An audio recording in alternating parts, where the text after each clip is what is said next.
জিদানের এখন toddler phase চলছে। এই সময়টাতে ওকে আউটডোর অ্যাক্টিভিটি দেওয়া যেহেতু ভীষণ ইম্পর্টেন্ট, সকালে কখনো কখনো আমাদের টাইম না হলেও বিকেলবেলায় রোজই নিয়ম করে বাইরে নিয়ে যাই ওকে।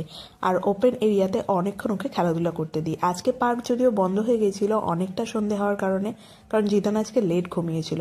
আর ওর স্লিপিং সাইকেল অনুযায়ী আমি সমস্ত কিছু যেহেতু প্ল্যান করি, আজকে একটু লেট হয়ে যাওয়ায় এই জায়গাটাতে এসেছি ঘোরাফেরা করার জন্যে।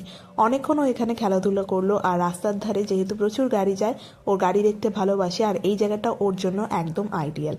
প্রচুর আনন্দ করেছে, খেলাধুলা করেছে, দৌড়ে টায়ার্ড হয়ে গেছে।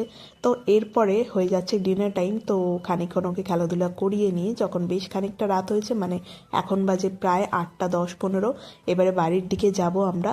গিয়ে আমরা রান্নাবান্না করব। তো সেই মতন ডিনারটা আমি আজকে বানিয়ে নিলাম, চিকেন কারি আর ভাত। এটা দুদিনের জন্য আমি বানিয়ে নিলাম, যেহেতু আমি এখন একা রয়েছি।